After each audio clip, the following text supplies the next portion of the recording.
하나님 말씀은 로마서 2장 1절에서 16절 말씀입니다. 제가 먼저 읽고 함께 교독하시겠습니다. 그러므로 남을 판단하는 사람아, 누구를 막론하고 내게 핑계하지 못한 것은 남을 판단하는 것이요 내가 너를 정죄함이니 판단하는 내가 같은 일을 행함이니라. 이런 일을 행하는 자에게는 하나님 심판이 진리대로 되는 줄 우리가 아노니, 이런 일을 행하는 자를 판단하고도 같은 일을 행하는 사람아, 내가 하나님의 심판을 피할 줄로 생각하느냐? 혹 내가 하나님의 인자하심이 너를 인도하여 회개하게 하심을 알지 못하여 그의 인자하심과 용납하심과 같이 풍성함을 멸시하며, 다만 내 고집과 회개하지 아니한 마음을 따라 진노의 날 곧 하나님의 의로우신 심판이 나타나는 그 날에 임할 진노를 내가 쌓는도다.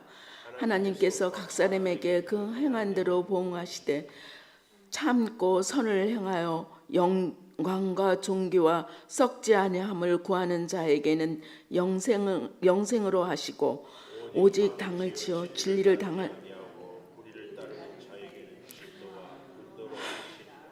악을 행하는 각 사람의 영에는 환난과 공고가 있으리니, 먼저는 유대인에게요 그리고 헬라인에게며, 선을 행하는 각 사람에게는 영광과 존귀와 평강이 있으리니, 먼저 유대인에게요 그리고 헬라인에게라.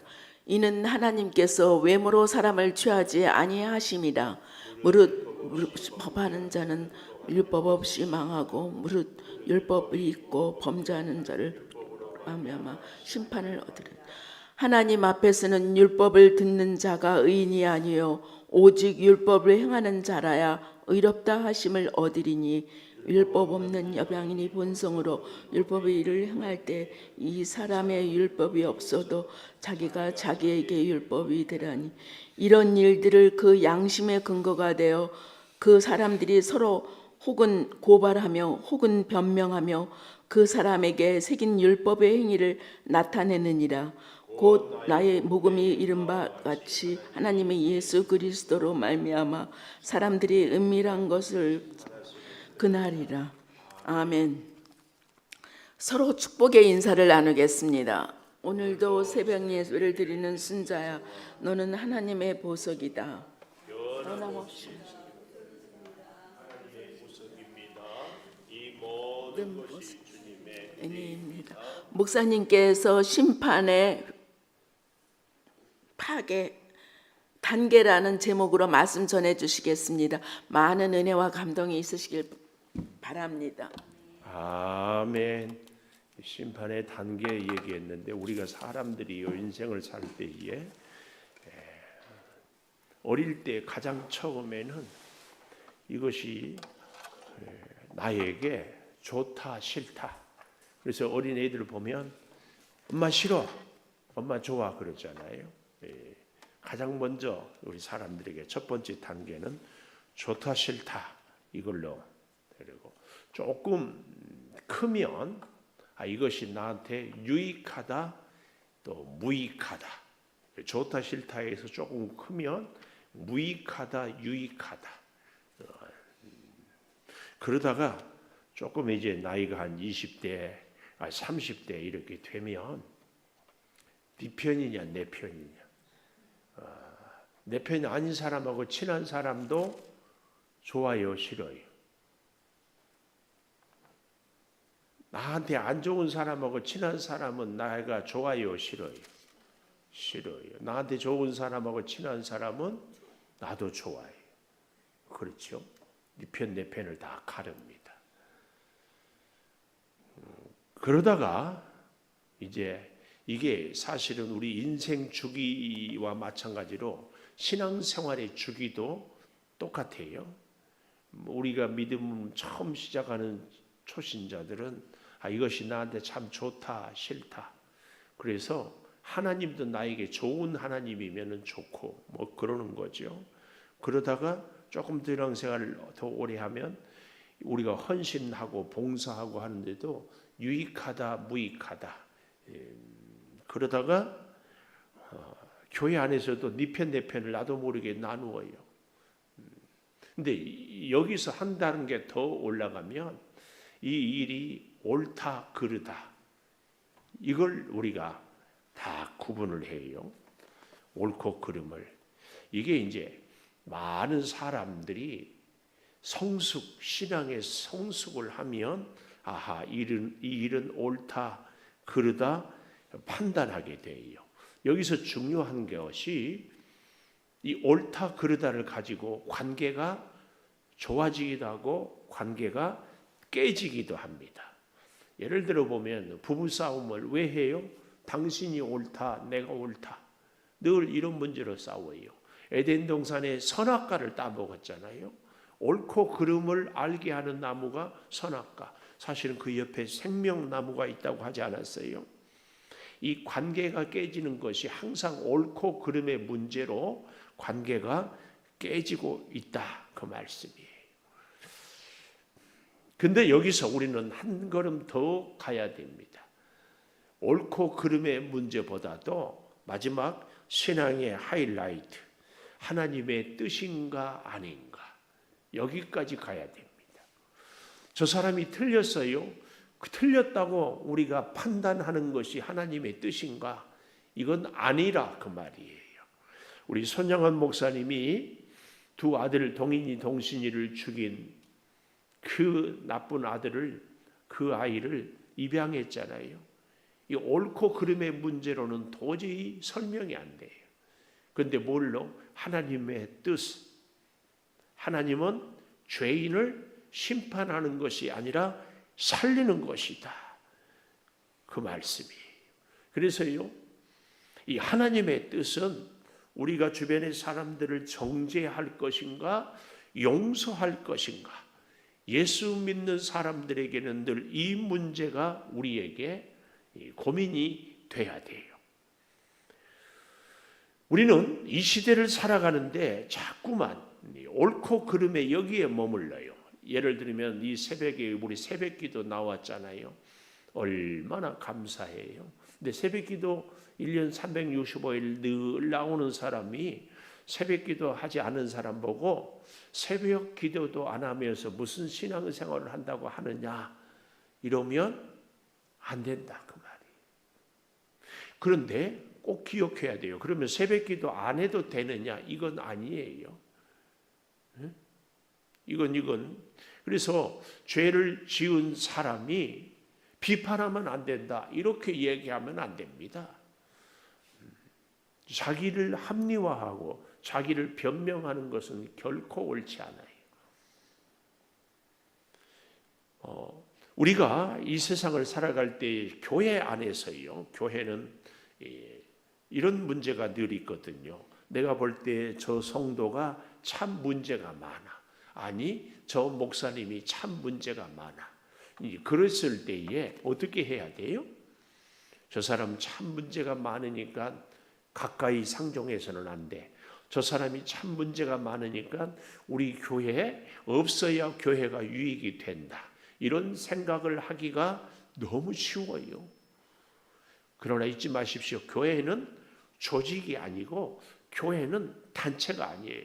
예를 들어서 우리가 어떤 모임, 단체가 있으면 어떤 회원이 자꾸 불편하게 하면은 당신은 우리 단체 멤버고 아니니까 이제 오지 마세요. 그러면 나머지는 잘 지낼 수 있어요. 근데 교회는 그럴 수 없어요. 교회는 그래서 안 돼요. 왜요? 교회는 공동체. 그것도 유기적인 공동체란 말을 써요. 서로 연결이 되어 있기 때문에 그렇습니다. 그래서 이 유기적인 공동체를 바울은 우리 몸으로 비유하잖아요. 몸에 새끼손가락 하나만 없어도 그 사람은 장애를 갖고 있는 사람이에요. 우리 몸, 교회는 그렇게 유기적인 공동체로. 그래서 문제가 많은 성도, 문제가 많은 장로, 목사, 우리가 있을 때 그 사람을 우리는 어떻게 대해야 되는가? 우리 몸으로 비유하는, 우리 그래서 가족으로 비유해요. 예를 들면 남편이, 아내가, 부모가, 자녀가 문제가 많을 때 우리가 나와서 우리 남편은 문제가 참 많다. 우리 부모는 문제가 참 많다. 그러면은요, 가족도 아니에요. 허물을 덮고, 그러나 문제 많게 잘못된 길을, 예를 들어서 남편이 일은 열심히 하지 않고 노름만 한다. 그래서 아무 비판도 하지 않고 그냥 두는 것이 아니라 하지 못하도록 해야지. 그러나 그 남편을 떠들면서 손가락질하면서 다른 사람들하고 흉보면서 하는 것은 가족이, 부인이 아니죠. 아니에요. 이 사실을 잘 기억해야 됩니다. 그래서 오늘 우리의 믿음의 성숙은 좋고 싫고 유익하고 무익하고 내 편이냐 남의 편이냐 옳다 그르다의 문제가 아니고 이 일에 있어서 하나님의 뜻이 어디에 있는가, 이걸 늘 묻고 뜻을 구하고 뜻을 따라 사는 것. 자, 오늘 보십시다. 심판의 단계, 제가 그래서 지금 우리에게 인생의 신앙의 주기의 5단계를 이렇게 얘기했는데요. 심판의 단계 그 첫째로는 오늘 1절에서 4절까지 보니까 심판을 첫째로 경고해요. 이렇게 하면은 안 된다는 경고. 우리 몸도 그러잖아요. 어디가 고장이 나려고 하면은 먼저 거기에 통증이 있어요. 통증. 하나님은 오늘 우리의 믿음 생활을 잘하게 하기 위해서 꼭 경고를 하고 있는데 그 경고의 내용을 보세요. 1절, 남을 판단하는 사람, 비판하는 사람, 누구를 막론하고 네가 핑계하지 못할 것은 남을 판단하는 것으로 네가 너를 정죄함이니 판단하는 네가 같은 일을 행함이니라. 그 말이에요. 예를 들면 우리가 누군가가 사기를 치고 있어요. 야, 저 사기꾼은 사기치네. 그런데 오늘 우리는 사기는 치지 않지만 거짓을 말한다든지 또 다른 얘기를. 근데 하나님 앞에서는 사기친 사람도 죄인이지만 거짓을 말하는 사람도 죄인이에요. 근데 우리 사람들은 사기꾼에 대해서는 사기쳤다고만 얘기해요. 자기 자신에 대해서는 얘기를 하지 않고 있죠. 이런 사람을 오늘 1절에서 얘기하고 있다 그 말씀이에요. 이런 일을 행하는 자, 2절이에요. 하나님의 심판이 진리대로 되는 줄 우리가 안다.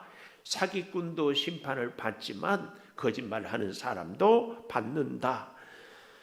3절, 이런 일을 행하는 자를 판단하고도 같은 일을 행하는 사람아 네가 하나님의 심판을 피할 줄로 생각하느냐.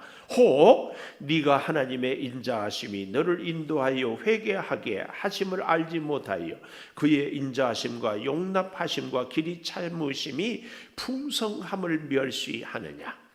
오늘 우리가 이렇게 믿음으로 살고 하나님의 뜻에 순종할 수 있는 것은 하나님이 오늘 우리들에 대하여서 오래 참아주시고 회개할 기회를 허락하여 주시고 인자한 사랑으로 용납하여 주시고 길이 참아주셨기 때문에 오늘 우리가 이렇게 우리가 죄를 지을 때마다 하나님이 심판하고 정죄하고 판단했으면 지금까지 남아있을 사람이 아무도 없습니다. 오늘 우리를 향하여서 하나님이 그 인자하신 사랑, 허물이 많고 부족하고 깨지고 넘어지고 또 짓고 해도 기다려주고 용납해 주심이 얼마나 풍성했느냐. 우리가 판단하고 비판하는 그 사람을 향해서도 하나님이 지금 기다려주고 계신다. 하나님이 용납하고 기다려주시는데 우리가 누구라고 판단하고 정죄할 수 있느냐, 이 말씀입니다. 이것이 바로 뭐라고요? 하나님의 심판에 대한 경고. 그러면 안 된다. 경고하면서 우리를 기다려주는 것처럼 내 이웃도 기다려주고 있다. 그 말씀입니다. 이 판단 비판에 대해서요, 우리가 성경을 좀 찾아보고 싶어요. 마태복음 7장 가보시면 비판에 대한 이야기를 하고 있어요. 마태복음 7장 1절에서 5절까지 보면은 비판을 받지 아니하려거든 비판하지 말라 그랬습니다. 너희가 비판하는 그 비판으로 너희가 비판을 받고 헤아리는 헤아림으로 헤아림을 받고 어찌하여 형제의 눈 속에 있는 티는 보고 내 눈 속에 있는 들보는 깨닫지 못하느냐. 보라, 내 눈 속에 들보가 있는데 어찌하여 형제에게 말하기를 나로 내 눈 속에 있는 티를 빼게 하라 하느냐. 외식하는 자, 내 눈 속에 들보를 빼어라. 그 후에야 밝히 보고 형제의 눈 속에서 티를 빼리라. 이렇게 말씀하고 있습니다. 이 로마서 또 14장 가볼까요? 로마서 14장 1절부터 보면 이 비판에 대한 얘기가 얼마나 중요한지 바울은 이 로마서 14장에서 다시 이야기를 하고 있어요. 믿음이 연약한 자를 너희가 받되, 이 말은 인정하되 그 의견을 비판하지 말라. 비판하지. 어떤 사람이 모든 먹을 것을 먹을 만한 믿음이 있고 연약한 자는 채소만 있다. 당시에 로마의 모든 음식, 특별히 고기는 제우스 신에게 갖다 바치고 나온 것들이, 물론 이 음식 문제가 고린도 교회에도 있었고 사실은 우리들에게도 있는 문제입니다. 여기에 먹는 자는 먹지 않는 자를 없인 여기지 말고 먹지 않는 자는 먹는 자를 비판하지 말라. 우상에게 바쳤던 재물을 어떻게 먹을 수 있느냐 이렇게 비판하고 또 없인 여기지 말라, 그 말씀이에요. 왜냐하면 고린도서에 보면은 모든 음식은 하나님이 주셨다, 이것을 깨달아요. 그러나 내가 우상의 재물을 먹는 것을 보고 내 이웃이 시험에 들을 것 같으면 바울은 나는 영원히 고기를 먹지 않겠다, 이렇게 이야기를 해요. 그래서 우리의 믿음 생활은요, 나만 하나님 앞에서 올바르면 된다 이게 아니고 다른 사람들의 생명을 살리고 공동체의 덕을 세우기까지 가야 하는 것입니다. 그래서요, 4절 보십시오. 남의 하인을 비판하는 너는 누구냐? 그가 서 있는 것이나 넘어지는 것이 자기 주인에게 있다. 이것은 오늘 우리에게 이렇게 적용할 수 있어요. 우리 모두는 각각 하나님을 주인으로 모시는, 바울이 지금 나는 하나님의, 아니 예수의 종으로 부르심을 받았다 이 이야기를 하고 있지 않습니까? 그래서 13절에 내려가 보십시오. 그런즉 우리가 다시는 서로 비판하지 말고 도리어 부딪힐 것, 비의도적 그리고 거칠 것, 알고도 행하는 고의적인 것을 형제 앞에 두지 아니하도록 주의해라. 자극하지 말라, 이 말씀입니다. 그러므로 우리는 결코 그 누군가를 판단하거나 비판하는 것은 옳지 않다. 그러나 잊지 말아야 될 것, 사랑하는 남편이 아내가 노름을 하고 있는 것을 보고 그냥 노름 미천만 대주고 잘한다 얘기할 수는 없고, 또 노름하는 남편이 어떻게 내가 하는 것이 잘한다, 내가 하는 것 너는 상관 마라, 그래서도 안 된다. 오늘 우리의 믿음 생활에 있어서 지금 이 얘기를 하고 있습니다. 그래서요, 어떤 분들은 어제 보았던 로마서 1장 18절에서 32절까지가 집을 나간, 누가복음 15장에 집 나간 탕자에 대한 이야기를 하고 있다, 그 말씀이. 더러움에 내어버려 두고 네 마음대로 해보아라, 이것이 어제 얘기했잖아요. 집 나간 탕자, 아버지 재산을 갖고 허랑방탕해서 쫄딱 망했어요. 그러면 오늘 로마서 2장 1절에서 16절까지는 집 안의 탕자, 이 이야기입니다. 집 안에 있는 탕자가 뭐라고 그랬어요? 집 나간 돌아온 탕자를 향하여 송아지를 잡고 잔치를 여니까 돌아와서 아버지한테 항의하지요. 아버지, 나는 지금까지 아버지 말을 한 번도 거역한 것이 없거늘 나를 위해서는 염소 새끼 한 마리도 잡아주지 않으면서 저렇게 아버지의 재산을 허비한 아들을 위해서 송아지를 잡다니요, 이것은 말이 안 됩니다. 이렇게 항변하는 거예요. 제가 이 누가복음 15장을 갖고 설교를 한번 했더니, 한 번이 아니죠, 어떤 분이 저한테 조용히 항의하더라고. 목사님, 우리 창조교회를 잘 지키고 믿음 생활하는 우리들을 보고 탕자라고 하다니요. 이것은 앞뒤가 안 맞습니다. 근데 여러분 잘 생각해 보십시오.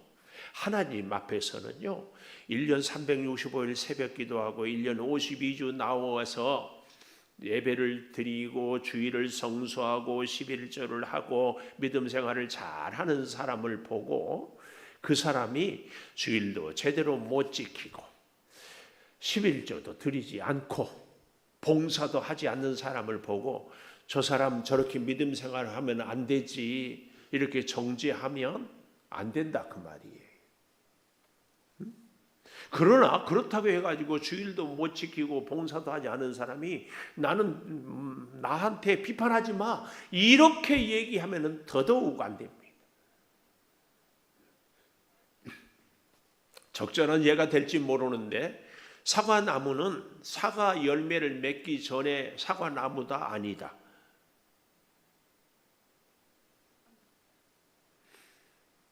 사과 열매 맺지 않으면 사과나무 아닙니까? 대답하기 곤란합니까? 잘 보십시오. 사과나무 열매 맺기 전에도 사과나무를 심어서 싹이 날 때에도 사과 싹이지 무화과 씨가 아니에요. 무화과 열매 싹이 아니에요. 사과 씨죠. 그런데 그래서 거름을 주고 잘 가꾸었더니 이 사과나무가 돌배를 열매를 맺었다. 그럴 리가 없지요. 그러나 돌배를 맺었다. 그러면은 이 사과나무는 사과나무요? 아니요? 사과나무를 할 수 없어요. 물론 열매를 보고 사과나무다 아니다 이렇게 얘기할 수는 없어요. 그러나 사과나무는 당연히 뭘 맺어야 돼요? 사과의 열매를 맺어야죠. 우리가 예수님의 사람이라면 당연히 예수님의 열매, 성령의 열매를 맺는 것은 당연해요. 우리로 말하면 자동이에요, 자동. 그런데 그 열매를 맺지 않고 분노, 미움, 시기, 질투, 우리 로마서 1장에 수근수근, 비방, 능력, 교만 이런 것들은 무슨 열매예요? 마귀의 열매지. 그래서는 안 된다.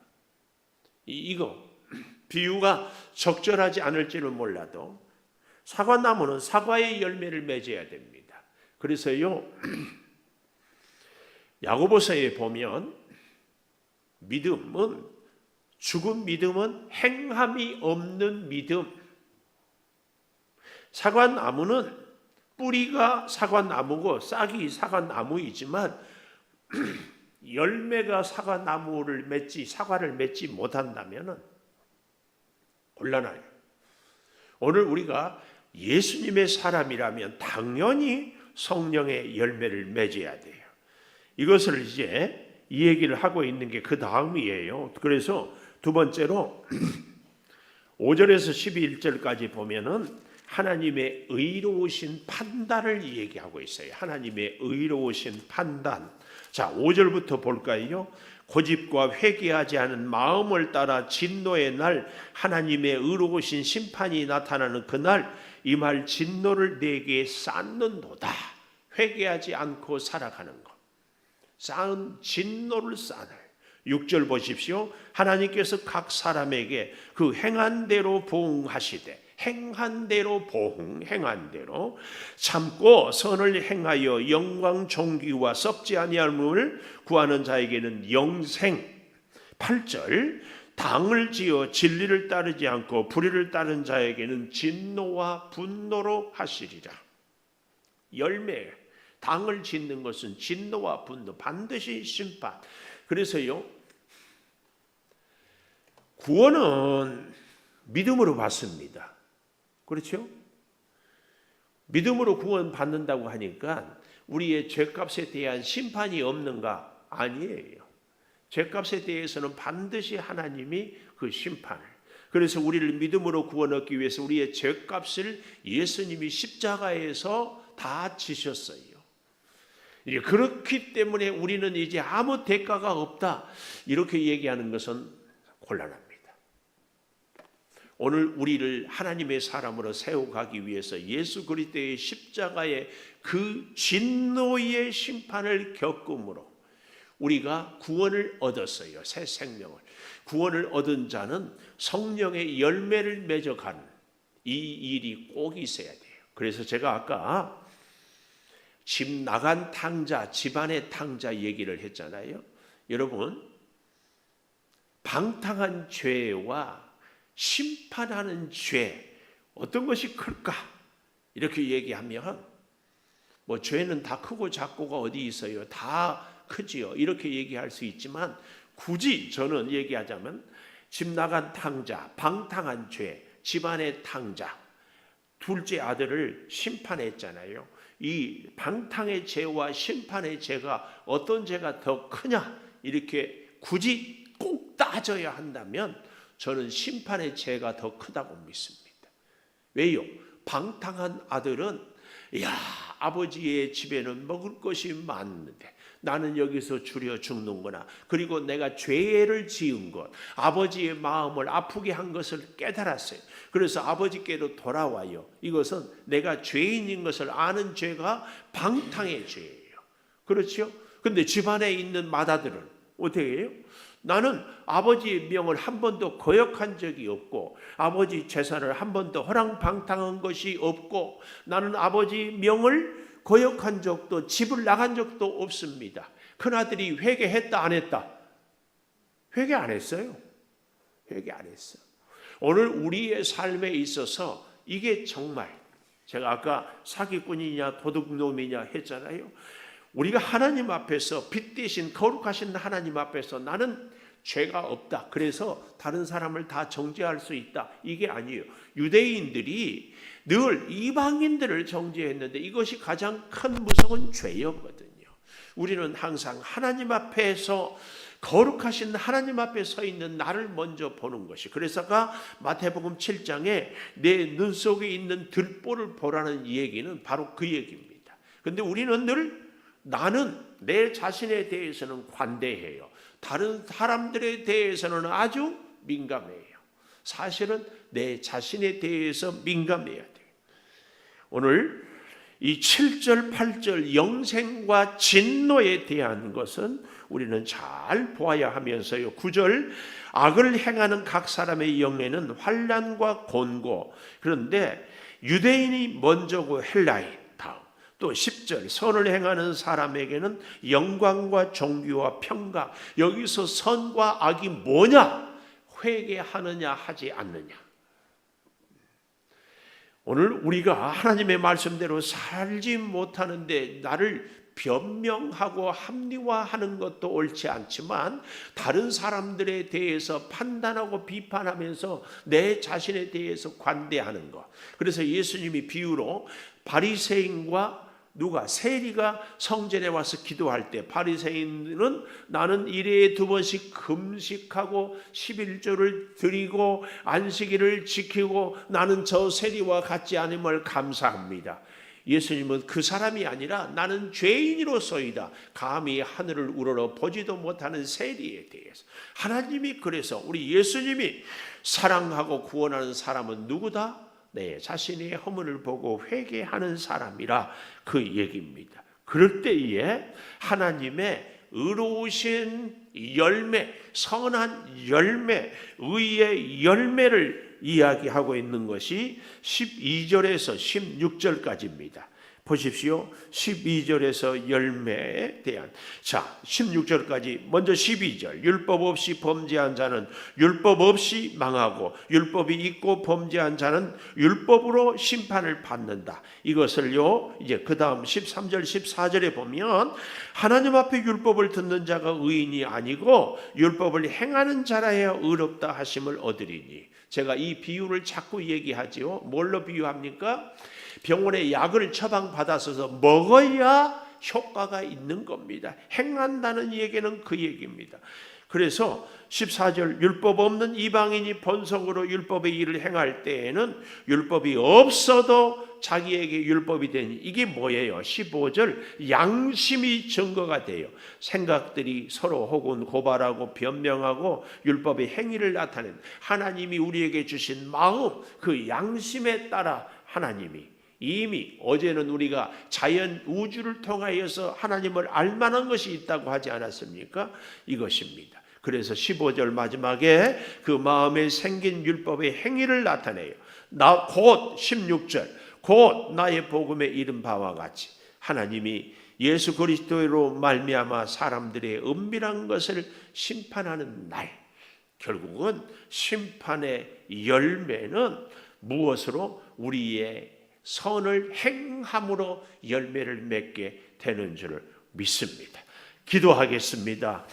하나님, 심판에도 단계가 있음을, 그래서 먼저 유대인에게 경고하고 그리고 이방인에게, 아버지, 오늘 우리의 삶, 믿음의 성장이 사과는 사과 열매를 맺기까지, 오늘 우리는 선한 열매, 성령의 열매를 맺기까지 하나님으로 인하여서 의지하고 열매를 맺기까지 말씀의 영양분을 공급받으며 말씀을 순종함으로 주여 하나님의 인자하심과 긍휼과 오래 참으심이 오늘 우리를 존재하게 함을, 그래서 방탕의 죄, 아니 심판의 죄를 결코 범하지 아니하도록 의의 열매를 맺어가며 살게 도와 주시옵소서. 지금은 우리 주 예수 그리스도의 은혜와 아버지 하나님의 무한하신 사랑과 성령의 감화 감동하심이 영원토록 함께 하시옵기를 간절히 축원하옵나이다. 아멘. 기도하십시다.